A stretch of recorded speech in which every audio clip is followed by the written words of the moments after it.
So, I'm gonna go rant a bit about a few things in the newspaper. First of all, I read this in a left-wing newspaper, which I found on a bench, which is a bit odd since left-wing people are generally also green people, which means they would throw it in a bin or recycle it or burn it and use the ashes to feed some cactus, which shouldn't even be here anyway. Filthy foreigners. Anyway, this is about some convention against racism which divides the West.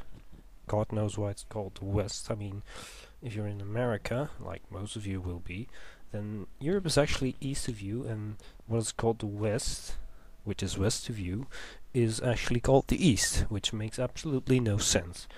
Anyway, it's a bit European-centric, I suppose. It's about this convention against racism, and Muslim countries, at least Iran, posed an agenda point which was trying to push back the stereotyping of religion. Now, my first thought about this is that stereotyping religion isn't racism. Racism is about races, i.e. whiteys, blackies, chinks, i.e. Asians, you know, that sort of thing. This would be more like religionism. I think that's the word. And if it isn't, it is now. Anyway, the funny thing is that most of the Western peoples, the countries that decided not to come to this convention, are afraid that it will turn into an anti-Israeli thing. But the strange thing is that the Israelis are at least as racist as the Muslims.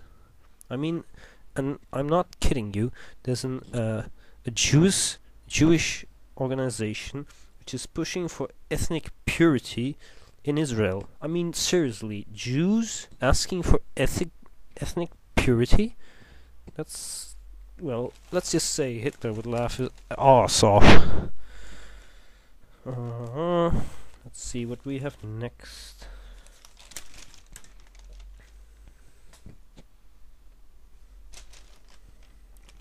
Something about modern Islam, which gives space for gay people. Well, this is about some Muslim professor, Abdesamed Dialmi, who was preaching or lecturing or whatever it's called about giving gay people a place in Muslim society, and then by that I mean a positive place which is not under some person's lash. It details a young fundamentalist, named Yusuf, although I'm pretty sure that's not his real name, saying that homosexuality is against the Islam. He calls the professor's opinions perverse, which is pretty odd. I mean, seriously. And this is just an in-between. Religious people are always... I mean, they say they're against homosexuality or really any sexual deviation, but still, of all people, they're the most interested, or at least they have seemed to me, in other people's sex lives. I mean, this Catholic guy once asked me, so, you don't care about two people fucking each other in the arse? To which I replied that statistically more straight couples practice anal sex than gay ones, first of all, and secondly, his caring about what two gay people do between the sheets says more about him than my not caring says about me. Anyway, back to the subject. I think this professor is onto something, because the Quran actually says that God is the only perfect interpreter of the Quran.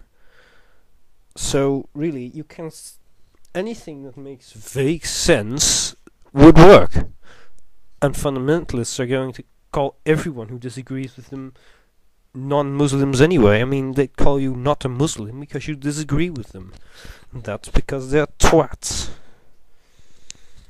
Um, Here's an article about school kids manipulating movies to raise awareness about truth manipulation in modern media, which to me is a good thing.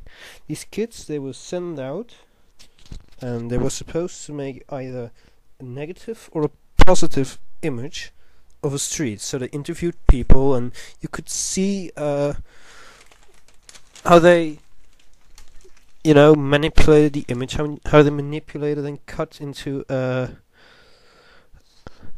images, the interviews, how they made people say things out of context. It's really quite modern. Yes, this is about Somali pirates. Our navy, or at least a single cruiser, is there, and they catch these pirates. They're in the strait near Somali, where they catch Somali pirates, and when they have them, they keep them for a few hours and release them because our government doesn't want to pay for actually having these people on trial, and so they take them in to scare them, and then they release them. And basically, and the only message this gives to these pirates is, well, these pirates are gonna get free, and they're gonna tell all their mates about how getting arrested by a Western nation is laughable and absolutely has no consequences at all. Anyway, I think that's my rants for now.